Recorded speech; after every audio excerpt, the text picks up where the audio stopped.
কালীগঞ্জের এক গ্রামে ছিল একটা পুরনো বাঁশঝাড়।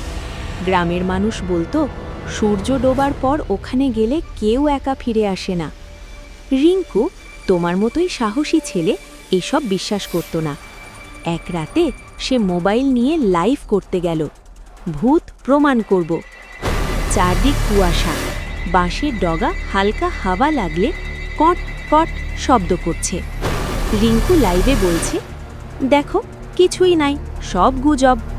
হঠাৎ তার পেছনে বাঁশের ভেতর থেকে শব্দ, খস খস খস। সে ঘুরে তাকালো, কিছুই নেই। লাইভে কমেন্ট আসতে লাগলো, তোর পেছনে সাদা কিছু নড়ছে ভাই, পিছনে কে দাঁড়িয়ে আছে, দৌড়। রিঙ্কু হাসল, ভিউ বাড়ানোর জন্য বলতেছ। হঠাৎ লাইভে সবাই দেখতে পেল রিঙ্কুর ঠিক পেছনে লম্বা সাদা একটা ছায়া দাঁড়িয়ে আছে। তার গলা অস্বাভাবিক লম্বা, চুল মাটিতে ছোঁয়া, মুখ নেই, শুধু ফাঁকা কালো গর্ত। রিঙ্কু কিছু টের পাচ্ছে না। হঠাৎ তার কাঁধে ঠান্ডা হাত পড়ল। সে ধীরে ধীরে পিছনে ঘুরল। লাইভে শুধু তার মুখ দেখা গেল, চোখ বড় বড়, ঠোঁট কাঁপছে।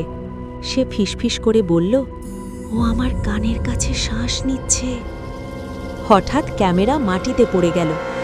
লাইভে শুধু দেখা গেল সাদা লম্বা হাত রিঙ্কুর পা ধরে টানছে বাঁশঝাড়ের ভেতরে। তার চিৎকার, বাঁচাও! তারপর স্ক্রিন কালো, লাইভ শেষ।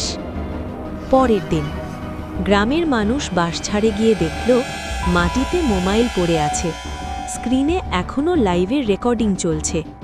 শেষ ফ্রেমে দেখা যায় রিঙ্কু দাঁড়িয়ে আছে, কিন্তু তার চোখ পুরো কালো, মুখে অদ্ভুত হাসি, আর তার পেছনে দাঁড়িয়ে আছে আর একটা রিঙ্কু।